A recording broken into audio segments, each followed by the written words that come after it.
vast range of people here, those who are still students, those who have been applying for scholarships, and those who will be applying later. So I must congratulate you all for being here. You know, there's a popular saying that says many are called, but few are chosen. So congratulations. So before I go, because every one of us will be talking, trust me, we'll be talking. Is there anybody here who has ever applied for the Commonwealth Scholarship? You has maybe applied once or twice. You can unmute yourself to actually talk, or you use the chat box. Although I prefer you to talk. You may not necessarily use video. So has anybody applied before? Yes. Can you hear me? Yes, I can. Okay, another Rapids. Great. So I've applied once, and that was last year. I couldn't get the scholarship. Okay. All right. Noted. Anybody else?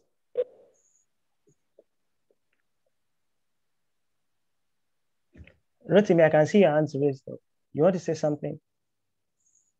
Yes, good evening, sir. I have also applied for the Commonwealth Scholarship, but the one I applied for was Queen Elizabeth Commonwealth Scholarship. Okay. Okay. But you weren't given. That's why you are here. I trust God that every one of us. So I was not given, please. Oh, you've applied before too. Twice. That's interesting. Wow. Wow. Okay, I want to share my screen now. So I would also want to encourage everyone who has perhaps applied before that, and you did not get it, to not lose hope. Just like what you said, I'd applied before, but somehow I did not get it. And I was able to learn from the mistakes I made. One of my friends will say, failing forward. In other words, even if it appears that you did not get it, you can learn from your mistakes and improve on your weakness and strengthen your strength. And that's why I'll also be sharing some of my experience. Can you see my screen? Yes, we can.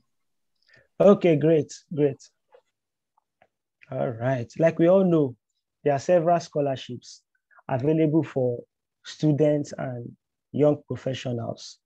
And there are several prestigious scholarships: Commonwealth, Erasmus, Queen Elizabeth Scholarship, so many of them.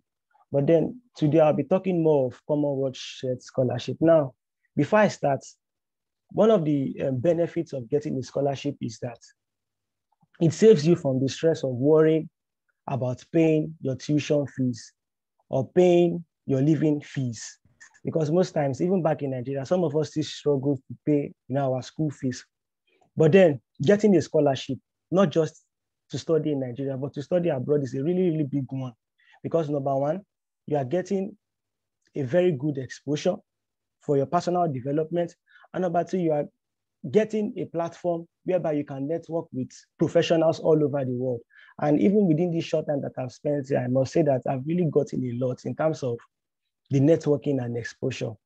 And that's why I want to encourage everyone, particularly those who are still students, who may be wondering the essence or the importance of scholarship, that it's actually good if you know you will still be doing your master's, or maybe you're in 400 level or 500 level. It is good you start putting things in place so that when the opportunity comes immediately after you're done with your undergraduate study, you'll be able to, harness the opportunities. So Commonwealth Shared Scholarship. Now, there are two types of Commonwealth scholarships. In fact, Master Scholarship, we have Commonwealth scholarships where your nation will be the one to nominate you, and some few nominating agencies, they will nominate you. You apply, and your nation will nominate you, or any other organization. But Commonwealth Shared Scholarship, the shared here means the burden or the financial burden is borne by Commonwealth organization, and is borne by the university that nominates you. So for me that got the scholarship, it means the Commonwealth organization is contributing towards my studies. It also means that the institution that nominated me is also paying for my studies. Now every month I get a tuition fee, which is being, I get a stipend, which is being paid by my university. However, it is the Commonwealth Organization Scholarship Commission that pays the tuition fee, so it is shared, and that's why it is Commonwealth Shared Scholarship. And I actually prefer these two, the other one that is just Commonwealth Scholarship for obvious reasons anyway.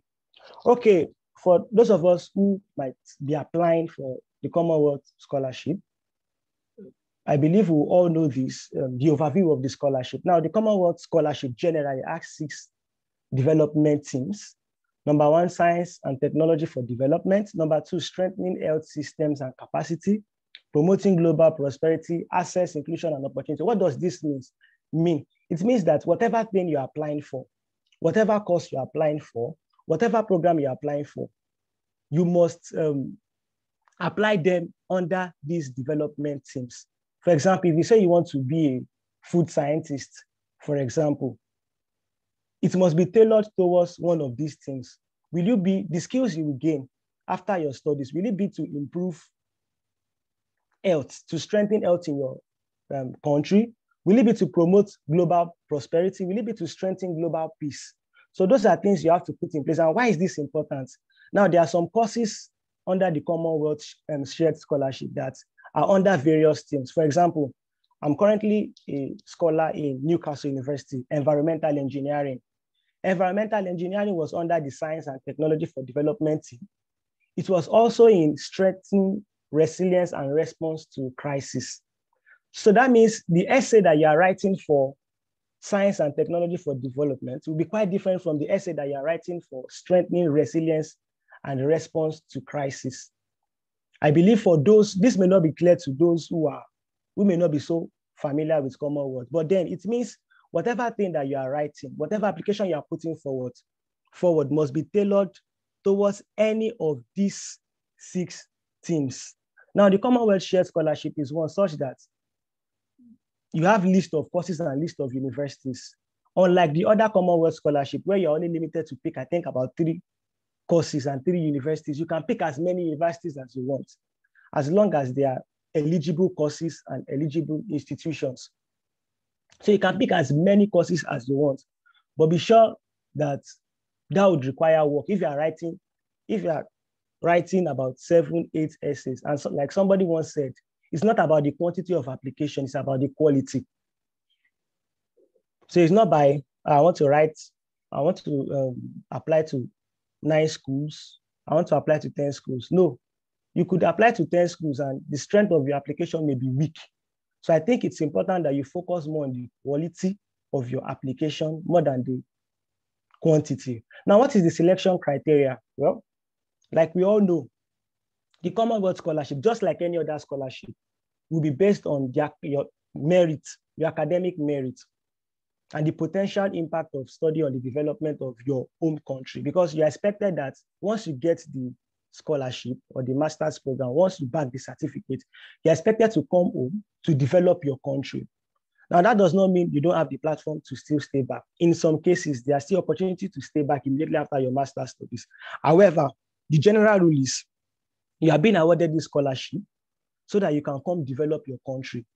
So your application or your selection will be based on this. First, what is your merit in terms of your academic achievements in the past, in terms of your motivation for studying the particular course you select, in terms of the reason why you want to study in the UK, and in terms of your potential. Now, the key point here is potential.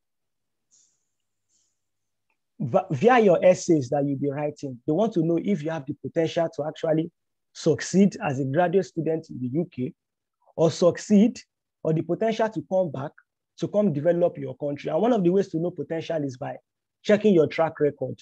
That's why your application must be an holistic one, such that you'll be able to present your background, where you are currently and where you want to go. And that's why these essays, the application they ask you about your career goals, they ask you about your personal plans and all of that. So are you eligible? Of course, I believe every one of us here, we are all eligible in terms of being a resident of a Commonwealth country.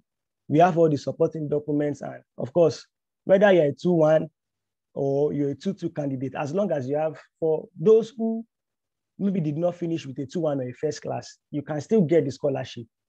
If you have a master's degree, I mean, for those who have 2-2, you can still get the scholarship with a master's degree qualification. So don't be scared. Commonwealth is not necessarily for first class students. Yeah, 2-1 students who get it. And of course, if you have a 2-2 and yet you have a master's degree, I mean, to reinforce that, you would also bag it. So please, as I'm speaking, if you have any question, just note it or put it in the chat box. Now, what are the basic steps, the simple basic steps to actually getting this scholarship? Well, the first thing first is get as much information on the Commonwealth Shared Scholarship website. Now, this cannot be overemphasized. It's important for you to get as much knowledge. For example, the courses that were available in 2019 were quite different from the courses that were available in 2020. And you discover, for those who applied last year and this year, some courses that were available in 2020, some of them are no more available in 2021. For example, I was nominated by God's grace, I was nominated by 4 different schools. But then 2 of the schools I nominated me last year, they are no more available this year. So it is important to actually know which schools or universities are available and what courses are available. And you can only get that on the Commonwealth Shared Scholarship website.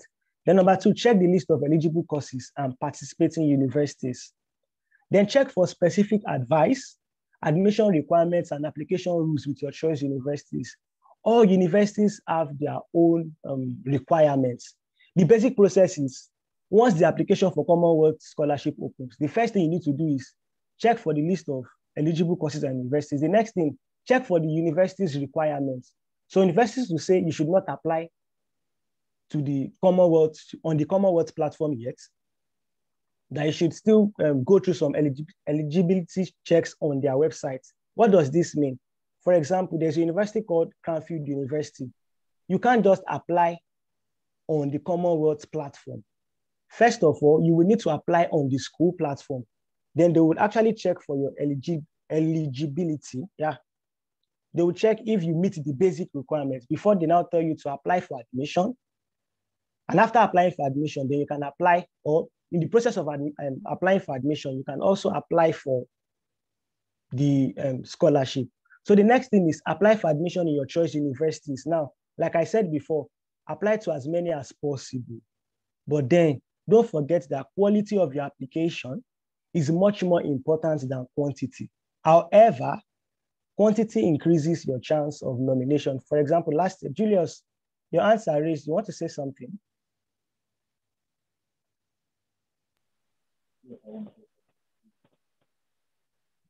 Julius. Yes, I can hear you. Yeah, use the word nominate. I would like you to clarify. I can't hear you. I think it's asking how the university gets to nominate candidates. You were nominated by 4 different universities. How did it happen? Okay. The nomination is, okay, the first thing first. Is at this stage, okay, can you hear me? Okay, first thing first, you apply for admission. Because most times, even if you apply on the Commonwealth Shared or Scholarship portal and you don't apply for admission, you will not still get the scholarship. So the first thing first, apply for admission in the university or as many universities as you want. Then apply on the Commonwealth portal. I mean, the scholarship portal, application portal. Then after you apply, then I think after about 1 month or 2 months or 3 months, thereabouts, because the universities will have read the application of as many. The thing is, the application you make on Commonwealth portal is actually sent to the school. So for example, my course is environmental engineering. Perhaps during my time, 200 or 500 persons applied to that same course, for that same course at Newcastle University.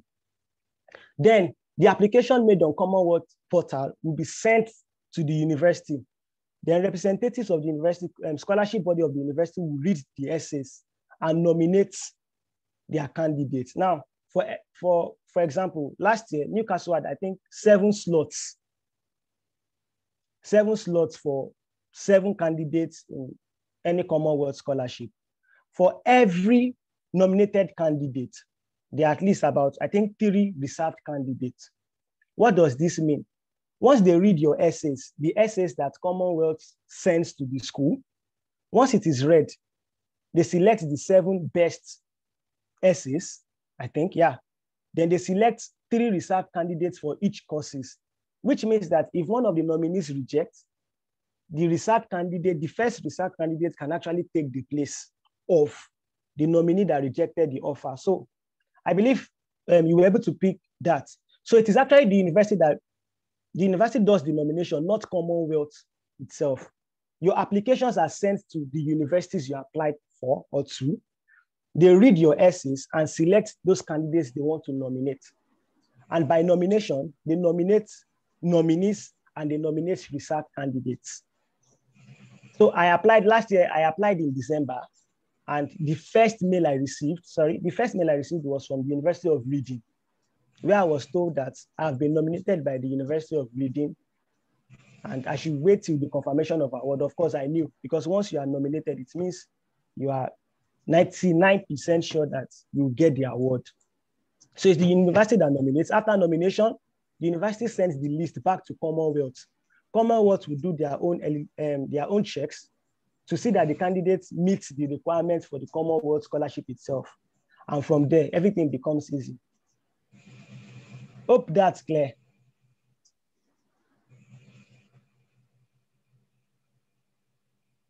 Hope that's clear enough. Okay, I believe it is. So the next thing is, like I said, apply for admission, apply on the online application system before the deadline. And please proofread your essays.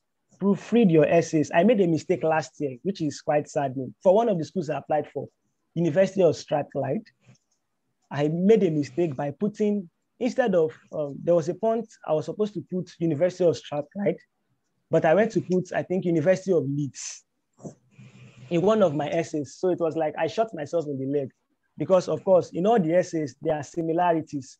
So I put a part of the essays that I wrote for University of Leeds, I put it in the application for University of Strathclyde. And I think it was one of the reasons why I was not nominated for Strathclyde, because any little mistake like this may reduce your chances of being awarded the scholarship or being nominated. So then, of course, I'll wait the congratulatory mail. I believe that everyone here would back the scholarship. So like I said, quality is better than quality. Open separate applications on the application portal. Now, some people believe that it's just one application you make on the Commonwealth portal. For each universities that you'll be applying to, you need to open a separate application for it on the Commonwealth portal. And of course, be flexible with your course choice. You don't want to say, this is what I want to do. This is how I want to do it. This is the university I want to go. No, for me, last year I applied to, I think, 7 different institutions, universities. I was privileged to be nominated by 4. 3 nominated me and 1 placed me on reserved. But then I was flexible. I mean, I think all the 4 courses I chose last year were quite different. Not that they were very different, but they were quite different. For example, Newcastle was environmental engineering. University of Leeds was, I think, food technology and quality assurance. And then University of Lincoln was agri-food technology. Then one other one, Nottingham Trent University, was global food something. So they were quite different courses, but then at least if you are able to write a solid essay, I mean, make a solid application for one of them, I believe you can actually apply that to all other courses that you'll be applying for. Okay, so first of all, for those who have started the application, for Commonwealth Scholarship, they want to know your track record. And they'll ask you some of these things that I highlighted there, your academic publications, your academic distinctions and prizes, employment history and work experience, your referees, professional qualifications or memberships. Now, it's not necessary that you have academic publications to actually get this scholarship. I know of someone who got the scholarship in 2018 that did not have a single academic publication. However, if you have, there's nothing bad in you putting it. Sorry. Okay. If you have academic publications, for example, during my time, I had I had one. Then I had manuscripts in preparation. So I added it. So under that place, I think I had about 4 publications. Of course, I added manuscripts in publication. So if you have prospective publications, you can also put it there as manuscript in publication. However, make sure you don't lie, because sometimes they could ask you for evidence. Anytime, just be truthful. If you don't have and you're working on one, or you'll be working on one, you're working on one, you can put it there as manuscript in preparation. Then as regards academic distinctions and prizes, I mean, for some of us, for some persons, they have loads of, prizes, recognitions, awards. And for some persons, they have just very few. But then I would want to say here that even if you don't have awards, because some persons believe that when they mean awards is plague, or maybe they give you the best students in this or this. No, it could be a recognition. Perhaps you have served in one leadership capacity or one role or the other. You could put it there. Perhaps you have served as a fellowship leader. Put it there. You are awarded the certificate of recognition. Perhaps you were the best student in your secondary school in a particular subject. Put it there. Perhaps, for example, for me, I had the overall in my WAEC. I think I had the overall highest score in further mathematics. I put it there. I put it there. I put in all my dean's list, and I separated them. Dean's list for this. This list for this. What do they call it? Not semester. Is this semester? This list for this session. This list for this session. This list for this session. Best student in this. Now, I understand that not everybody will have this, but then at least over the years, you might have had recognition, serving as this, serving as this. You can also add it to it. And for those who are yet to graduate, I want to tell you to also keep track or keep a record of all your achievements along the line, so that it will not be difficult for you to actually put them in when time comes for you to actually apply for scholarships. So your distinctions and prizes actually matters too. Then your employment history and work experience. There are persons who get this opportunity immediately after they finish their undergraduate studies. I mean, some persons don't even work at all. The only work experience they have is possibly maybe their IT. And so the most important thing is put important roles and responsibilities that you've handled in the past. Okay, for example, I believe those of us from Nigerian universities, we go for industrial trainings. Some of us 6 months, some of us a whole year. It's important to put that even in our application. For those who have job history, employment history, by virtue of maybe working after their studies, it's also important you actually itemize them. I'll be sharing you a sample of how I wrote mine in the next slide. Then as regards your referees, please, I want to plead with you. Use only referees that can strongly attest to your qualifications and character. Don't just pick a random referee because you don't want somebody who just writes, he's a good boy, he's nice, he's diligent. No. They want somebody who will be able to attest that you have some of the requirements that is needed to actually back the scholarship. For example, and one mistake that I made last year was I made use of 7 different referees. See, it was like I shot myself in the leg. 7 different referees, because then I think I should have used just 3, because normally Commonwealth will tell you that just fill in the details of 3 referees. But for me, I felt I wanted somebody who can actually speak, because I told you the courses I applied for were quite different. So I wanted people who had experience in those courses to actually speak for me. So that's why I had 7 different, but later I got to know that you can have just 3, as long as the 3 can attest to your professional development, your personal development, and what other one? Your academic. So I think you should have a professional referee, your academic referee, and a personal referee. So instead, I will encourage everyone listening that when you are putting in the details of any referee, try to use those who can strongly attest to your qualifications, and don't use many. You can use 2, you can use 3. And of course, professional qualifications or membership. Are you a member of a particular organization? Maybe in your department, you are a member of, for example, Nigerian Institute of Agricultural Engineers, National Association of Food Scientists. All those things matters. and they give you an advantage or a leverage in your application. And of course, your application must reflect 3 of the Sustainable Development Goals. Sometimes I feel saddened when some university candidates don't know what the Sustainable Development Goals are, because the thing is, it's important that every student knows the 19 SDG goal, the Sustainable Development Goals, because whether you're applying for jobs or whether you're applying for scholarship or internship opportunity, everything you are doing on the global stage requires you to link it up with the sustainable goals. So for now, even if you are not yet applying for the scholarship, have at the back of your mind that my career goal or my professional goal is in line with this SDG, and this SDG. Okay. So this is a sample of my job, one of the jobs I had.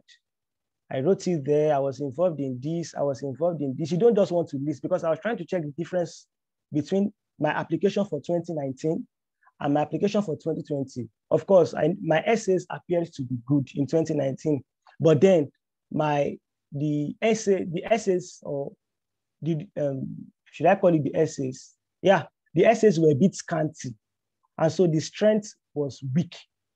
So you don't just want to list, I was this, tell them what you did. And that's why I wrote, I was involved in this, I expected this, I ensured this, I participated in this. And of course, publication, this was how I wrote it. I had a conference presentation already, I put it there. And for some others, when I wrote the name, the year, the topic, I also wrote manuscripts in preparation, because those things can actually show that you have the potential to succeed in research in the United Kingdom. Okay, I think this is the most important part, or one of the most important parts of the Commonwealth Scholarship. Now, for everyone who will be applying, okay, I don't know, maybe things have changed. Last year, we wrote 11 different essays. 11 different essays for Commonwealth, 11 different essays. They were quite tough, but then it's easy. Once you are able to know the skill, once you're able to build your writing skill and you're able to understand what is being required of you, it becomes easy to actually pen down or meet the requirements. For example, the first question they'll ask is, how does your study relate to a development issue as global, national, or local level? What does this mean? It means, okay, pick a problem in your community, whether you want to go for local level, pick a problem or a challenge in your local community, or if you want to go at the national level, pick a problem in your nation. There are several problems in Nigeria: health-related problems, environmental-related problems, and corruption problems, and gender inequality, food insecurity. There's a vast range of challenge. So you must be able to know, okay, what area am I focusing on? What development issue am I focusing on? For example, for somebody in the food sector, you may say that your own may be food insecurity. Your own may be lack of quality, lack of access to safe food. It could be gender inequality. It could even be in the educational sector. Perhaps a major problem in Nigeria could be maybe a social percentage of persons do not have access to quality education. Those are development issues that should reflect even in your essays. I would also show you a sample of my essay. That's the first part. So basically, know the problem you want to deal with. Then number 2, you must actually link that problem with one of the chosen CSC teams. Like I said earlier, we have 6 different teams. Science and technology, for example, strengthening response to crisis, then access, inclusion, and diversity. You must link it up. For example, my current course, Newcastle University, environmental engineering, it is actually linked to strengthening response to crisis. Why? We have back in Nigeria, we have quite a lot of environmental challenges. And so I noted it there that, okay, by virtue of the skills I will acquire, by virtue of the knowledge I will gain, I would come back to strengthen resilience in some parts of Nigeria. For example, the Niger Delta, where we have oil spills and where we have underdevelopment as regards. Chairmanship lórí system yẹn. Okay. Okay, so the next essay says, how do you intend to apply your new skills and qualification when you return home? Nobody wants to sponsor you without you coming back to actually implement what you learned. So you must be able to say, okay, after I get these skills, now for some persons, it could be that you want to apply it to the maybe educational sector. For example, maybe you are already working in the academic line. You could say, okay, I want to return back. I want to return to my alma mater to do this, to do this. You could say, okay, I want to go back to my home country and join a particular organization whose goal is to fight maybe polio or fight malaria or fight this particular health issue. Or you may say, okay, for me, I want to work with the Ministry of Environment. I want to do this. They want to see, okay, these skills that you get and the knowledge that you would have gathered by virtue of your study in the UK, how well will you apply it? And that, thankfully, that's just 100 words. Then the next one says, what do you expect to change in development terms following your study? Now, this should include the outcomes that you aim to achieve, the time frame for their implementation, and who are the beneficiaries of your programs or whatever you want to do with your studies. Now, at this place, what this essay requires of you is to tell us, okay, after you get your studies, after you apply them, what will be the outcome? For example, you could say, okay, there will be an increase in the number of persons who have access. Initially, I made mention of maybe the challenge in the educational sector. Perhaps just 20% or 20% of Nigerian youth still lack access to basic education. Let's say, for example, you could say, okay, the outcome will be an improvement in the percentage of students or youths who have access to quality education. You'll be able to say, okay, this is what will happen. For example, if it is the food sector, you could say that the outcome is increased safe food or increased food security. I mean, there are several range of outcomes or possibilities from your study. And of course, you should be able to say your time frame. Okay, if you come back within the next 2 or 3 years, this is what I want to do. I want to work with this organization. I want to work with the World Health Organization arm of my country. I want to work with UNICEF in my country. I want to work with IITA for this particular duration. For example, you could say, okay, immediately after my studies, when I return, the next 2 years, I want to serve as this. After which I'll be doing this, this, and that. They want to know, okay, what's the time frame for the implementation of your study? I mean, it will not be good when you say in the next 5 years or in the next 10 years. That is when you want to implement the thing that you learned. So it is good to come up with a reasonable time frame. And of course, who the beneficiaries are. For some, their beneficiaries may be children. For some, their beneficiaries may be women. For example, if you're talking about gender inequality, your beneficiary will definitely be women. If you're talking about food insecurity, maybe your beneficiaries could be those who are staying in rural communities. If you are talking about, if you're in the academic line, your beneficiaries could be the educational sector, could be students. You could also say that maybe you want to strengthen institutional capacity. You want to do this. So your beneficiaries reflect your development issue. So the thing is, for Commonwealth Scholarship, all the essays are intertwined. So you want to be consistent and you want to be coherent. You don't want to say something here and you say another thing here.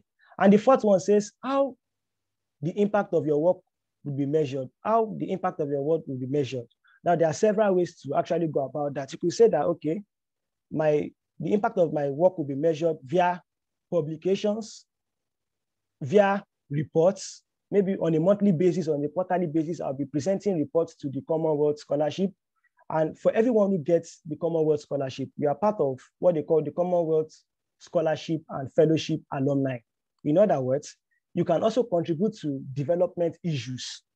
So those are ways through which you can say that I'll join the alumni to do this, or the impact of my work will be measured by virtue of a quarterly conference that will be done, or reports, let me say, a yearly report or a quarterly review of development programs that you've come up with. I'll also be sharing a section of that. I'll be sharing one of my essays too on that. Not all anyway. Then the fifth essay says, provide a short outline of your proposed study or research. Now, the Commonwealth says this should be written for an audience that does not have any prior knowledge of the subject and must not be overly technical. Any abbreviation or specialist terms must be explained. Now, for those who will be reading your Commonwealth Scholarship, particularly in the Commonwealth Commission, Scholarship Commission, they may not even know your field at all.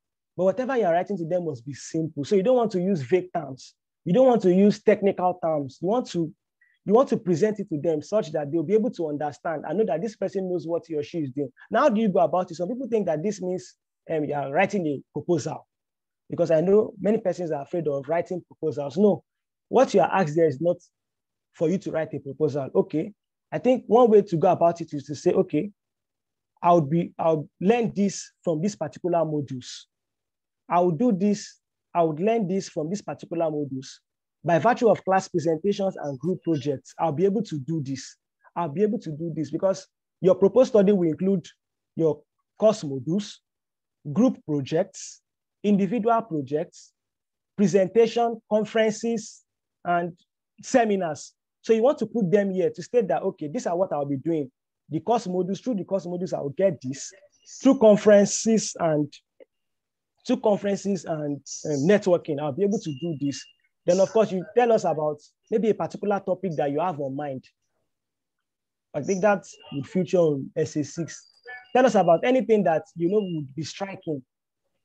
Maybe a particular topic or a particular area in that particular course that you want to apply to.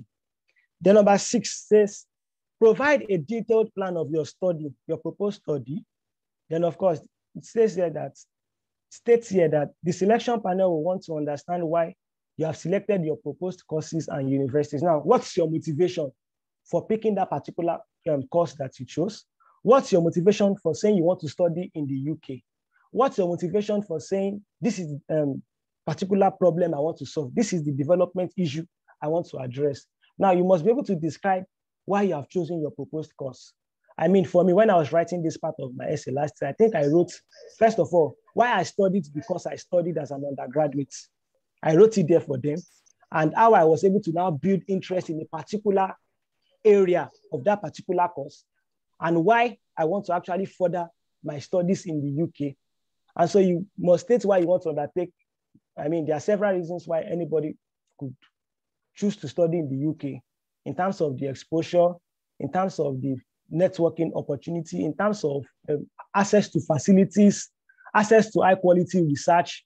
There are many, many reasons. So I don't think that would be a problem. Then what is it that you are looking for in a course, and how your chosen courses relates to your objectives? What exactly do you look for in a course? For example, one of the things I wrote last year was, for me, I love a course that you'll be able to solve real life problems. That was the motivation for me. A course whereby it will not just be theory, where you'll be able to actually solve real life problems, where you'll be able to do hands-on experiments. I mean, practical stuff to solve development problems. So you should be able to say why I'm going for this course, why I'm not going for this course. And of course, if you have any topic on mind, now this is not necessary, but then it's actually good for you to have an idea of what you may likely do. The thing is, many people that come here, I mean, that write this scholarship, they do something that is entirely different from what they write. I mean, for me, I wrote a particular topic. I already have a project topic currently, and it's quite different. But then it's good that you actually have something on mind. Then the 7th question says, what are your objectives during the award? Now, there are several ways to go about this. You may want to write this in different paragraphs, and you may want to bulletize this part. For me, I prefer to actually bulletize this part because it improves the readability of your essay. You don't just want to jam pack everything together. Then, of course, the next 4 essays are your career plans, your personal motivation, and of course, your track record. How do you go about your career plans? Where do you see yourself in the next 5 years? What are your long-term career plans? Okay, if you say that, okay, in the next 2 years, in the next 5 years, I hope to have achieved this. I aim to have achieved this. Okay, in the next 5 years, I aim to have started my PhD. I aim to be working in this particular organization. I aim to work in UNICEF, for example. If you're in the food sector, you could say, I aim to work with NAFDAC. and climb the professional ladder. I mean, those are some of the career plans. You could also say maybe long-term career. You want to open a consultancy firm, or you want to open a particular organization that will be responsible for this, or you want to be a policy maker. You want to work with the government. You want to work with both public or private and private sector. So, of course, we all have different career plans. Then the next one, personal statements. For those of us who have been applying to universities, of course, we know that personal statements is a must to even receive to get admission into any university. So how do you go about your personal statement? Your personal statement involves, what does it entail? Yourself, your background, your motivations, challenges that you have encountered in the past, and how you overcame them, or how you overcame them. I think those are what makes up your personal statement. And of course, you know, one of the requirements for Commonwealth scholarship is that you must, it's for those who would not be able to sponsor themselves in the UK. So of course, you will not write there that you are poor, or that you are from a poor family, or that not that you are begging for the scholarship, but you could say that despite your financial challenges as an undergraduate, or despite this, against all odds, you were still able to come out strong. Despite this. So you don't want to present yourself like you are begging for the scholarship. You want to say, okay, despite this is my track record, despite the challenges I faced in the past. Instead of me allowing the challenges to weigh me down, I got motivation from them. And of course, your personal statements, motivation can be gotten from anything. Motivation can be gotten from maybe a past experience. Maybe when you were young, something happened, and from there you picked up a particular motivation. Motivation could come up based on maybe a particular challenge. You don't like the environment being dirty. You don't like the poor state of the poor medical state in Nigeria. You don't want this, the poor food insecurity, the state of education in Nigeria. Those are challenges, ASU strike and this. Of course, those are things that you could look at and include in your personal statement to make it rich. Then volunteering and leadership experience, which is very, very key. For every scholarship, one of the key things they check is, how well have you been able to serve? Because it's not just about you. If I'm funding you for a particular scholarship, it's not just for you. You must be able to contribute to the success of others. And for me, personally, I view success as helping others to succeed. So it's just a way of, this question is just a way to see how you have also helped others to succeed, or how you've been able to contribute to the development of your locality or your community, or even your nation. So I think that's what your volunteering and leadership experience essay entails. For example, if you served as a tutor, maybe in your fellowship as an undergraduate, you want to put it there. If you served in a particular capacity during your NYC, you want to put it there. If you served as something, and I want to encourage those who are still undergraduates that please volunteer as much as possible. If there are opportunities around you and you know that, even if you feel that you cannot do it, like one of my friends will say, and like I do share with people, it's an opportunity for you to get better. It's an opportunity for you to come out stronger. Challenges are opportunities for you to become better. So you will say the builder is building the builder. In other words, if you volunteer that I want to do this thing, even if you can't do it yet, you'll be able to actually get the skills required to actually do that. So I will encourage us to do that. So the next thing is, I'll give you an overview of one of my essays. Not everything, I just cropped out some parts so that we can perhaps learn. I think I wrote for essay 1, 3, 4, 5, 7, and 8. For example, for the first one, development issue, I wrote here, agriculture is this. However, extreme climatic conditions, insurgencies, this blah, blah, blah, has led to agricultural challenges in the nation and intensified food security. Then Nigeria, with a population exceeding 190 million, ranks this. It's important that you actually put in statistics. And now you don't just want to put any statistics. You want to put statistics from recognized organizations. You don't just want to put maybe a reference from an academic work. No, you could consider references from maybe World Health Organization, from World Bank, from UNICEF. Those are actually strong, from NAFDAC. Those are actually very, very strong references. So yeah, focus on the problem that you are solving. And for me, I emphasize that the government of my country are actually trying to solve the problem. However, lack of quality manpower, dearth of skilled workers is actually limiting the progress of whatever solution they are coming forward with. And so it was part of the development issue I wrote. You may not want to focus on your country, you may want to focus on the global stage, but I recommend that you focus on your country. You focus on your country rather than just going global. Because the truth of the matter is that you can't solve all the problems in your country. And of course, you can't even solve all the problems in the world. So be real and focus on just maybe one major problem in your country, and back it up with reference, maybe one or two, or one. Then number 3, I wrote here, what do you expect will change in terms of development? I wrote here, for me, I'll participate in this. Then I also stated that this will help in assessing various interactions and trade-offs between climate change and agriculture in Nigeria. Now, that's an outcome. That's an outcome. So first of all, I told them what I would do. Then I told them the outcome of what I would do. And that's why I wrote it, that strengthen national food and nutrition security through climate-smart food systems would be a major outcome of this plan. I think for this, I had 3 different paragraphs where I talked about what I would do. Then I also talked about the outcome of it. Then finally, I talked about who will benefit from it.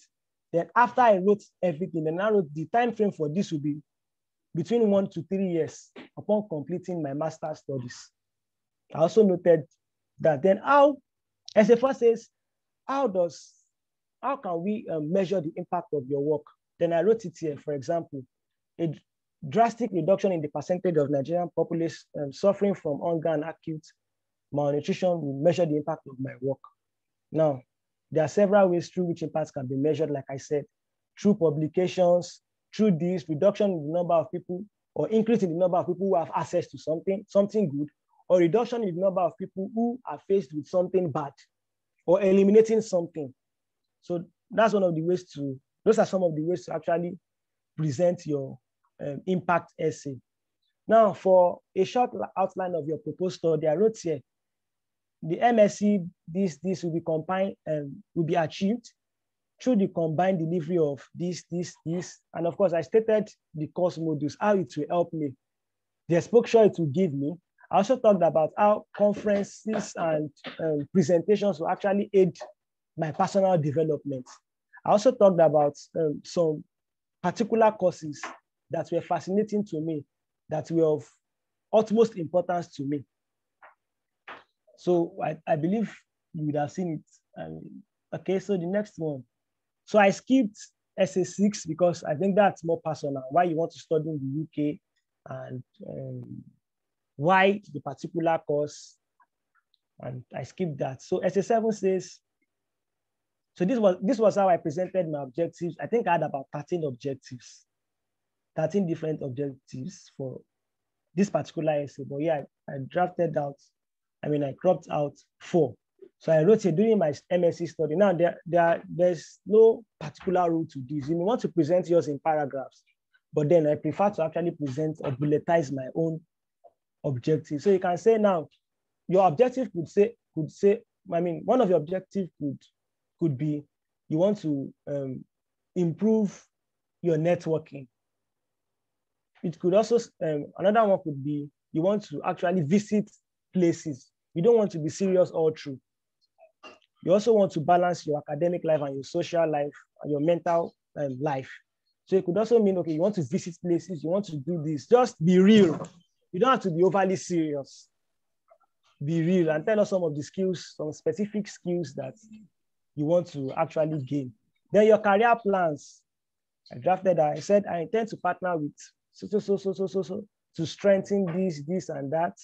And I also stated the outcome of that partnership. I think I had about 3 different paragraphs for this session. You may say you want to work with this. After that, you also want to do this. You also want to offer consultancy service. You also want to work with this. You want to actually change this in academia.